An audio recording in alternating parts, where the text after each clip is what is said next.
Yeah, Joseph Pepe Remey Ogson was the second guardian after Mason Remey, or the third guardian from Shoghi Effendi, but the second one who was eligible to be the president of the Universal House of Justice, the IBC-UHJ. And he'd written many different letters to Dr. Leland Jensen and to myself as well. And one of his letters to Dr. Jensen, he says to him that as long as the prophesied establisher of the Baha'i Faith, the seventh angel mentioned in the book Some Answered Questions, which has been removed from the English, by the way, that we've talked about, but it should still be in the Persian that you have. He says that as long as that promised one, the seventh angel, the establisher, is in the world, that he'd pretty much be a do-nothing guardian.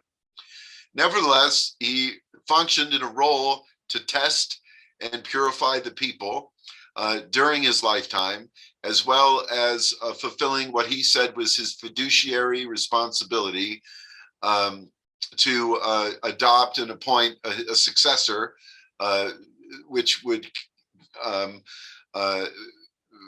satisfy his filial obligation to Mason Remey, being his father. Now, Mason Remey's test was, as we mentioned in another talk, he started naming and appointing many different people to be guardian, using the word guardian. First, he set up another international council, and he said he couldn't do it. He said that the head can't create the body, and the body can't create the head. So he told them he didn't have the authority to do it, and then he went ahead and did it anyhow. So he kept testing the people. When he set up that council, which he said he didn't have the authority to do, he then said that that if he were to be killed in the common catastrophe, the person highest on the list would be the next guardian. And I think Joel Marangella was named as the top one, and then there were like vice president number 1, vice president number 2, vice president number 3, and they all started fighting with each other of who was going to be the next guardian. So then Mason Remey dissolved that and threw it away, and then he made another list of 24 elders, but I think he only had the top 5. And he said the same thing, that if he were killed, the one on the top of the list would be the next guardian. Then he actually wrote a letter appointing Joel Marangella to be the next guardian, wrote another letter saying that after that, saying Donald Harvey would be the next guardian. And he had named very many people to be possibly the next guardian, quite a number. So this was him testing the people. And he said to them when they met with him in Washington, he says, now you've passed the first test. And they were like, test? There's tests in the Baha'i Faith? Test? And he says, now you know, since Shoghi Effendi's passed on, that the guardianship will never end. But next time, he says, I'm going to test you personally, and you won't know who the next guardian is for a while. So they knew that there were these tests in the faith, and that the guardians have a role as a teacher in a classroom. Whether they're doing it consciously or not, God uses them to test the people. And in this case, Mason Remey was doing this knowingly and consciously. And so he named a whole array of people to be the next guardian. But only one of them was his son.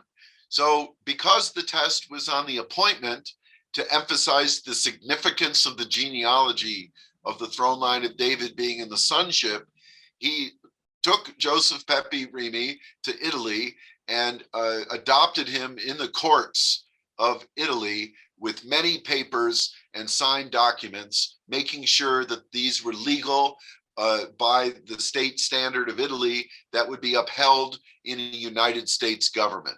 So again, when we look back and we see that at the time of the passing of Shoghi Effendi, there were only 2 members of the Holy Family still left alive. All the rest had left the cause and been declared hatam by Shoghi Effendi himself. It was only his wife, Ruia Khanum, his widow, Ruia Khanum, and her uncle-in-law, Abdulbaha's son, Charles Mason Remey Agsan. So Mason and Ruia were the last two members of the Holy Family. And 60 years later, looking back at this, we can see that it's the only possible one who's the president of the House of Justice that can inherit the title Guardian of the Cause of God as president of the Universal House of Justice is the Agsan, the branch, Mason. There's nobody else. There isn't like another person who set forth the idea that they could be the successor. Not even any of the natural family members of Baha'u'llah and Abdulbaha have claimed to have anything to do with succession from Shoghi Effendi. They just left the faith and abandoned Shoghi Effendi and removed themselves where he had stated they were Hatam and no longer part of the faith or this, leaving only Ruia and Mason, Ruia Khanum and Mason Remey. So looking back on it, there's no other option. It's only Mason Remey. See, there's no doubt. The fact is certain and the truth is established on this point. The same thing after Mason Remey, that the only person that he adopted to be his son was Joseph Pepe Remey. Therefore, it doesn't matter if he appointed 100 people or 20 people or 2,000 people. They don't fulfill the criteria in the Will and Testament. They have to be an Agsan first. The sonship's more important, to be part of the Holy Family, and then be appointed. And this is the truth of it, that only everybody agrees. Everybody in the whole Baha'i world, the main group, Joel's group, Donald's group, the Rex King group, the Tarbiyat group, all the groups agree that Mason Remey only had one son, and that was Joseph Pepe Remey, whom he legally adopted. So there's no doubt about it. The fact is certain, and the truth is established that it's only the successors can come down through Abdul-Baha's son Mason and his only son Pepe. And then that leaves us with what we have today, because Pepe had stated that he was potentially going to name these other three people, and then they failed his test. And then he said that pity it fell apart for them, and he never adopted or appointed anybody except this one person, who I myself fulfilled that criteria in the letters that he sent me. So this controversy is not going to go away. In the Bible, it's called the controversy of Zion. And in each day and age, they're always against and controversial to whoever is asserting that they're in that position. And that's the way the faith goes forward, through opposition and denial that propels the facts of the truth forward. There's so much opposition to Mason Remey that it's just established the fact that he's Abdul-Baha's son beyond a shadow of a doubt. And what Pepe did in his test is he told some of the people he kind of had a carrot. And he suggested to them that if they attacked Dr. Leland Jensen and went against the seventh angel, maybe he would appoint them or adopt them to be the next guardian. And then when they attacked Dr. Jensen, he then wrote to them and said that because they were disloyal to Dr. Jensen, Pepe wrote to them and said they could never be the guardian. So he tested these people this way, and this was part of what his mission was. And he wrote letters also saying that the opposite of what some people have seen him say, where he apologizes for his rudeness in the test. In one letter, he says he let his Italian sentiments get the best of him, and he didn't mean to be so nasty, he said. And then he said he wrote some of the things he did to provoke us into open conflict because he wanted this dialogue between the Universal House of Justice and the president and the succeeding president to be made public. And it was. So now there's a feast of letters for people to read between Pepe and Dr. Jensen. And then I got invited into that as the succession way. So they can read my letters to Pepe, Pepe's letters to me, Dr. Jensen's letters to Pepe. They form an important lesson in the Baha'i faith. that we're not going to blindly follow the leader, that we have to use our intellect to see the truth with our own eyes and not through the eyes of our neighbor, and that God will continually test us individually, either deliberately through the teachers in the faith or through life circumstances, deliberately like that, or just circumstantially by the way the different personalities interact with one another. Test, test, test. And the reason for this is when we die, we're not going to be able to turn to the Universal House of Justice or the Guardian. When you're on your deathbed and your soul is leaving your body, you have nobody to turn to but God, your Almighty, the one true invisible God. You're on your own. And so during a test situation, we're also on our own. The teacher's with us during the coursework, but when it comes to the day of test, we're on our own. So the education that God gives us through the Bahai Faith is to make us independent of all save God. And this is what's important. And this is why Pepe played a very important role in this. To sum up Pepe's test, he said, what good does it matter if a head comes forward if the body of believers is dysfunctional? He says we need to have a healthy body in order to have it work with the head. And this body had kept blindly turning to follow the leader until it failed all its tests. And now we finally have a worldwide community of independent thinkers who can see the truth with their own eyes and are knowledgeable to this test. And otherwise, how could they sit on a council and vote their conscience if they're just going to turn to somebody else? So this is the problem with mainstream religion, including the Sans Guardian one, and scientism and politics, is everybody's supposed to toe the party line or be absolutely obedient or march to the beat of the same drum. And that's not what the religion of the cause of God is. The religion of the cause of God is unity in diversity. We have a divine unity in our spiritual side, and we are new as individuals, which has our diversity.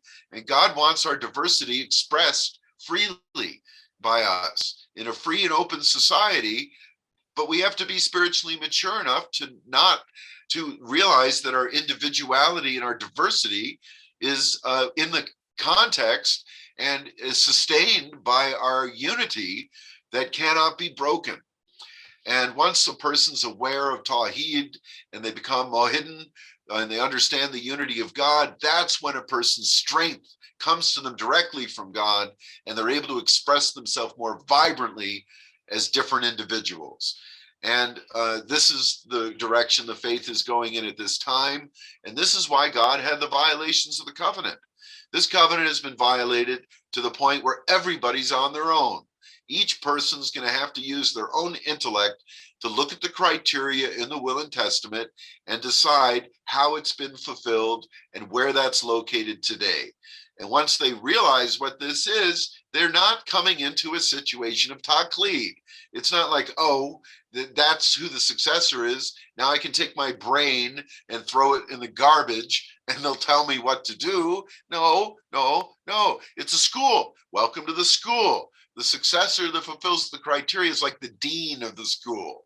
And the school is filled with teachers and students. In fact, all the teachers are students in the school of the prophets, and all the students are the teachers that we have. And we want to see everybody flourish, everybody discover their true genius, everybody actualize their potential, every one of them be able to connect with God directly, privately, separate from all other people. And this is the type of powers that they need to survive bodily death as they wing their flight into the Abha realm and continue to go from world to world to world, from body to body to body, in all the worlds of God.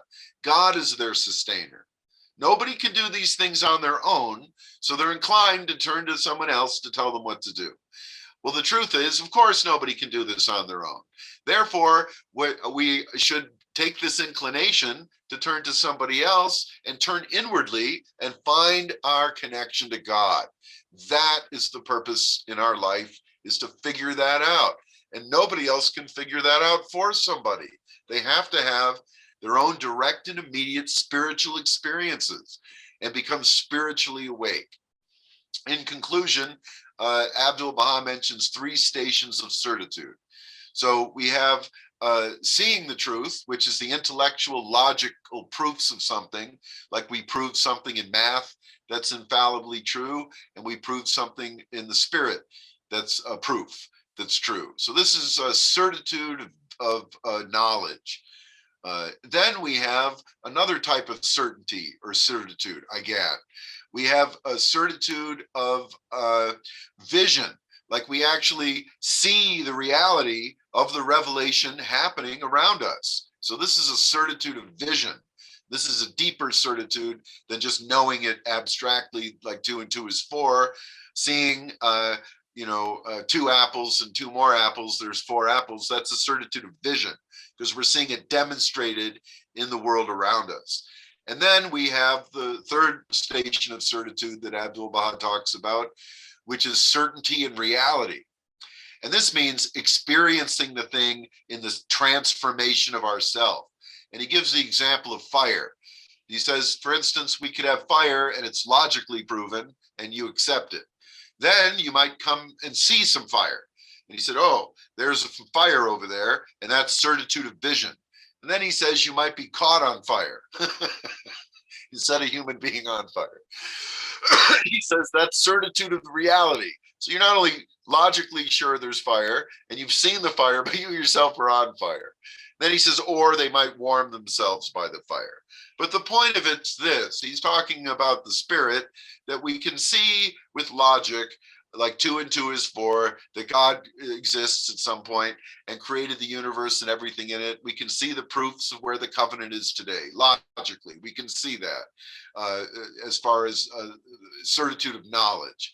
Then we can see it happening in our life, in the world. Yeah, there's the successors. There's the group of people that's part of that community. And they can become part of the community also.